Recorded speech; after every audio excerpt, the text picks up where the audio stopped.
오늘 우리에게 주신 하나님의 말씀은 갈라디아서 6장 2절과 5장 22절에서 24절 말씀입니다. 너희가 짐을 서로 지라 그리하여 그리스도의 법을 성취하라. 오직 성령의 열매는 사랑과 희락과 화평과 오래 참음과 자비와 양성과 충성과 온유와 절제니 이 같은 것을 금지할 법이 없느니라.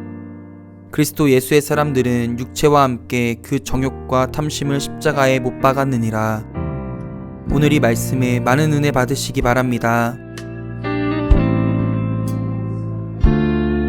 우리나라 사람들이 이제 살아가면서 제일 어려워하는 영역이 특별히 직장에서 저희가 설문조사를 해보면 1위가 대부분 관계의 어려움입니다. 그래서 자기 윗사람과 자신과의 관계, 또 동료들과의 관계, 또 자기의 밑에 사람들, 자기의 명령권 아래에 있는 사람들과의 관계, 또 자기가 상대해야 되는 일종의 고객으로서의 파트너와의 관계, 이런 정도의 네 가지 관계에서 모두 다 어려움을 겪는다는 거죠.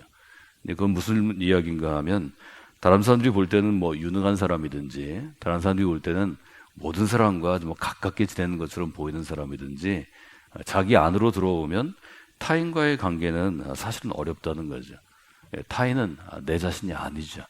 그것은 뭐 우리가 일종의 혈육을 나눈 가족도 마찬가지고 또 믿음의 혈육이라고 볼 수 있는 뭐 교회 안에서도 마찬가지입니다. 우리가 믿음 안에 있는 특별히 교회 공동체, 우리가 한 지역 교회를 섬길 때, 성관교회를 섬길 때 우리 안에서의 관계도 쉬운 게 아니죠. 누군가는 어느 주일에 불편하다가 또 누군가는 또 화해를 하고 또 누군가는 오랫동안 불편함을 품고 뭐 그러다가 이제 교회를 떠나고 옮기는 일들이 사실은 어느 교회에나 있습니다. 그것이 내가 속한 가정의 문제이거나 일터의 문제이거나 교회의 문제는 아니죠. 1차적으로는 내가 가지고 있는 다른 사람을 대하는 자세와 태도에 있다 하는 걸 여러분들이 먼저 생각하시고, 지금 여기가 저희가 6장에서 1절로부터 크게 봐서 10절까지에서 볼 수 있는 것은 일단은 교회 공동체 안에서의 관계라는 거죠. 이 몇 가지 강조를 하는데 제일 중요한 것이 저는 2절이라고 생각합니다. 너희가 짐을 서로 지라. 아주 굉장히 간단한 권면이죠.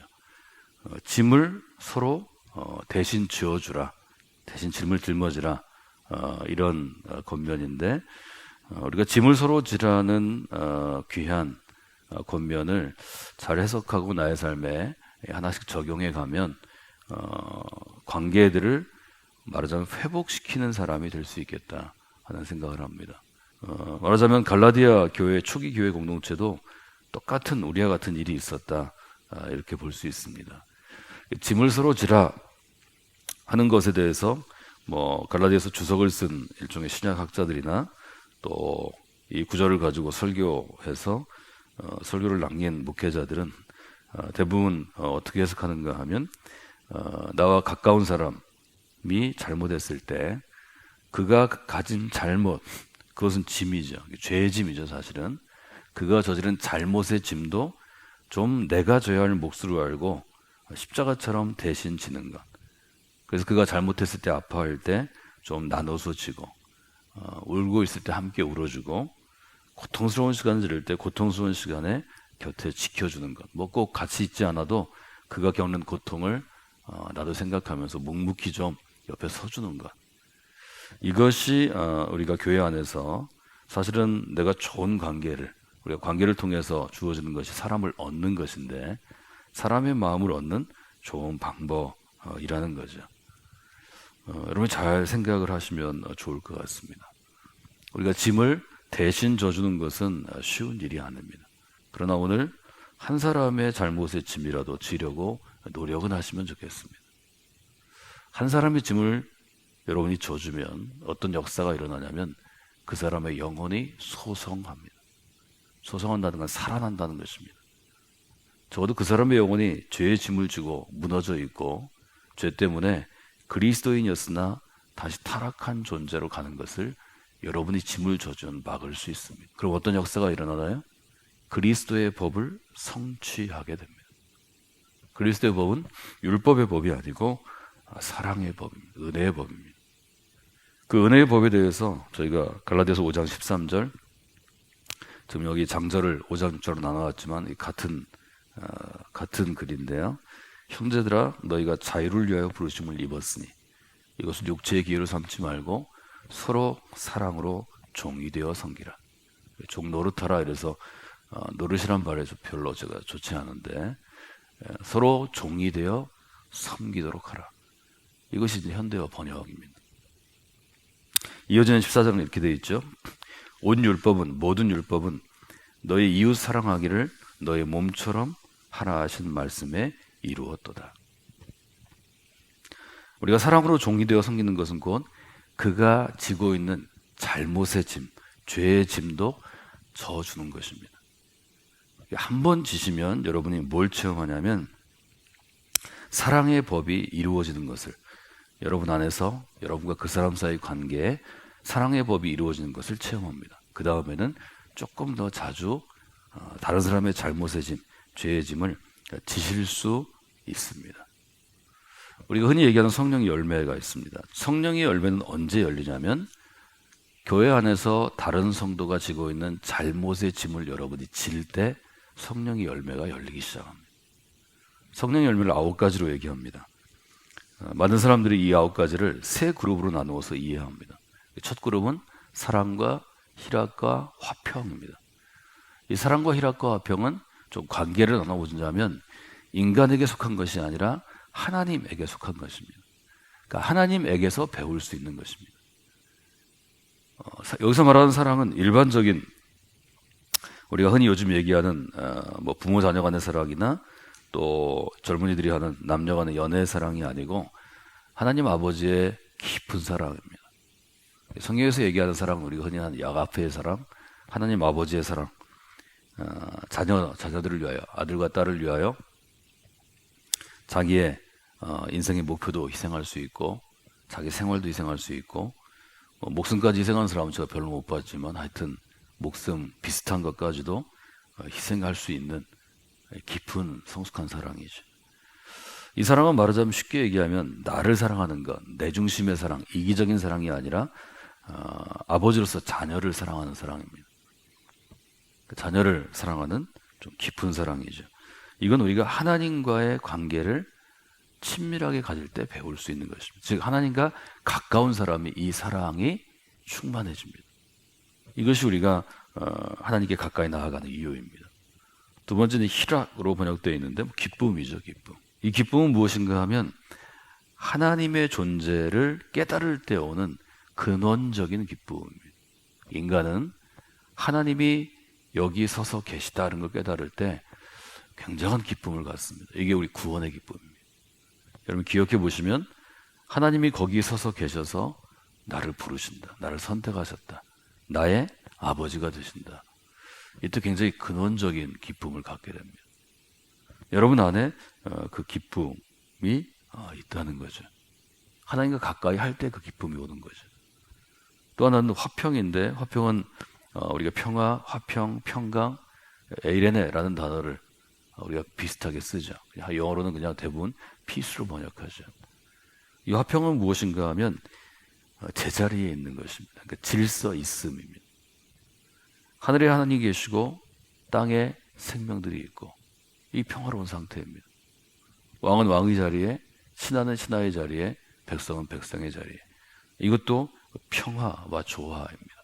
우리나라 말로 하면 조화를 이루며 산다라는 뜻이 있는데 그것이 우리가 얘기하는 평화에 좀 더 가까울 수 있습니다. 이스라엘 사람들의 인사가 샬롬인데 우리가 샬롬을 평화라고 부르죠. 말하자면 이것은 굉장히 큰 개념인데 우리가 상대편의 잘못한 것도 내 마음으로 잘 용납되지 않고 좀 비난하고 싶을 때도 있고 혼내고 싶을 때도 있지만 짐을 먼저 져주는 것. 사람은 그때 바뀌기 시작합니다. 되게 잘못한 사람은 자기 잘못을 대부분 알고 있습니다. 근데 그거를 책망하고 비난하면 알아도 자존심이 상하니까 반박하죠. 자기를 합리화하죠. 관계가 좋아지는 게 아니라 관계가 깨지죠. 그래서 사실은 바로잡거나 뭐 비난하거나 책망하는 것보다 그 사람이 그럴 수밖에 없는 상황을 좀 이해하려고 그러고 그 잘못한 것을 좀 수습할 수 있도록 바로잡을 수 있도록 돕는 것이 저는 성숙한 그리스도인이 좀 했으면 하는 일입니다. 오래 참음과 자비와 양선은 두 번째 그룹인데 이것이 직접적으로 다른 사람과의 관계에서 오는 일종의 결실입니다. 다른 사람과 좋은 관계를 가지려면 오래 참아야 합니다. 여러분이 교회 안에서 어떤 직분을 갖는가, 또 장로나 권사처럼 좀 더 결정할 수 있는 권한을 가질 때에는 매일 새벽 무릎 꿇어 기도하셔야 합니다. 하나님, 제가 참을 수 있을 때까지 참는 은혜를 주시기를 원합니다. 참지 못해서 우리가 사고를 내는 경우가 너무 많죠. 대부분 분노 참지 못하고 화나는 거 참지 못합니다. 말을 잘 참지 못합니다. 다른 사람을 평가하는 거 잘 참지 못합니다. 이 세 가지가 관계의 치명적인 독소들이죠.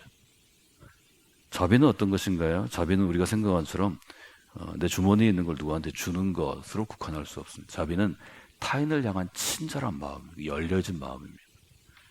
모든 사람은 타인을 향해서 닫혀진 마음을 갖고 있습니다. 웅크려들고 내 걸 취하죠. 자비는 웅크려든 손을 좀 펴서 주님 두 손을 벌리신 것처럼 펴는 것입니다.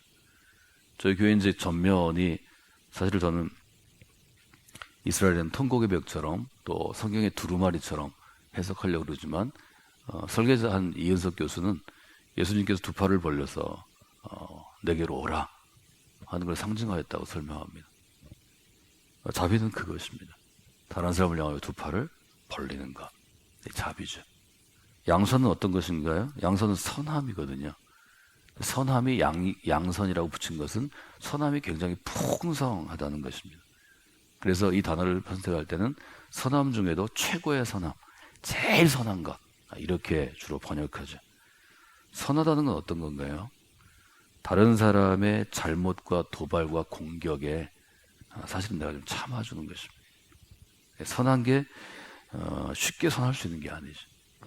이건 굉장히 직접적인 열매라고 볼 수 있습니다. 오래 참음과 자비와 양선. 그다음에 세 번째 그룹이 충성과 온유와 절제인데 이거는 나와의 관계라고 해석하는 경우가 많습니다. 성경이 얘기하는 충성은 그게 아닙니다. 성경이 얘기하는 충성은 신실하심입니다. 여기서 번역한 우리가 충성은 차라리 신실하심이라고 해야 합니다. 신실하심은 뭐냐면 처음의 태도가 끝까지 유지되는 것입니다. 우리가 처음이요 나중이신 분 이렇게 고백하는데 하나님의 신실하심, 신실하신 하나님이라는 찬양 우리 잘 부르죠. 하나님은 신실하십니다. 처음에 나에게 은혜 주신 하나님이 내가 잘못했어도 끝까지 은혜 주십니다. 이게 신실하심이거든요. 우리가 다른 사람과의 관계에서 좋은 열매를 맺는 많은 사람들이 그 사람을 대해서 그 사람이 좀 잘못할 때도 그 태도를 유지해 줍니다. 잘해도 유지해 줍니다. 사람은 잘하면 가까워졌다 잘못하면 멀어지죠. 대부분 10년 이상 관계가 잘 지속되는 사람은 그의 삶에 신실함이 있습니다. 온유는 어떤 것인가 하면 다툼을 일으키지 않고 다툼을 잠잠케 하는 능력입니다. 온유는 격분했을 때 가라앉히는 것입니다. 여러분 주변에 누군가 격분했을 때 그때 그 사람을 만나면 좀 마음이 평안해지는가, 화가 좀 가라앉는가, 다툼이 멈추는가. 그래서 우리가 예수님에 대해서 얘기할 때 예수님의 좋은 성품 중에 하나가 온유잖아요. 나는 온유하니 내게 와서 배워라. 온유는 그것이고요. 절제는 자기를 좀 잘 붙잡는 것, 제어하는 것입니다. 사람은 뭐 금세 화를 내다가 웃을 수도 있고 슬퍼하다가 또 뭐 웃을 수도 있는데 특별히 분노의 절제, 말의 절제, 마음의 절제가 중요하죠. 저는 이 9가지가 이 세 그룹으로 형식으로 단어에 따라 나누긴 하지만 사실은 아주 밀접하게 연결된 것이라고 봅니다. 다 우리의 성품과 관계된 것입니다. 결국 우리가 신앙생활을 한다는 것은 우리 인간 자체가 좀 더 고귀한 존재로 자라나는 것입니다. 우리가 예수 믿으면 또 예수 오래 믿으면 교회 안에서 더 헌신하고 열심히 일하면 인간이 달라져야 합니다. 다른 사람을 대할 때 오래 참을 수 있는 사람이 되어야 하고 베푸는 사람이 되어야 하고 다른 사람을 향하여서 선한 것으로 대할 수 있는 사람이 되어야 합니다. 다른 사람을 대할 때 좀 믿을 만한 신실한 사람이 되어야 합니다. 다른 사람을 대할 때 그 사람과 가까이 있으면 마음에 평안이 오는 온유함이 좀 높아져야 합니다. 그래야 그 사람 안에 사랑도 기쁨도 평화도 자리 잡는 거죠.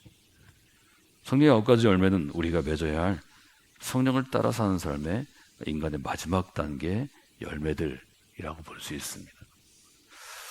여러분, 그냥 우연히 관계를 잘 유지하는 사람은 세상에 없습니다.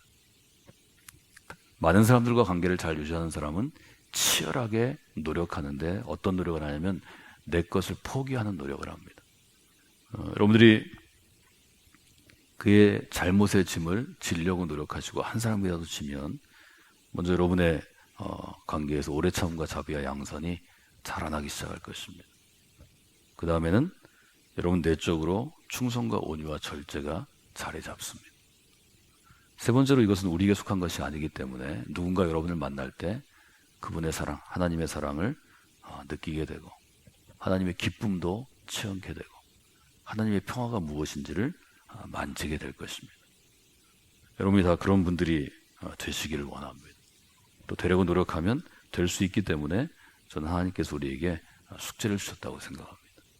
오늘 하루는 이 숙제를 여러분들이 좀 푸시는데, 누군가의 잘못을 알게 되었을 때 그 잘못의 짐과 아픔도 한 번은 좀 접어보시는 그런 소중한 하루가 되시기를 주님의 이름으로 축원해 드립니다.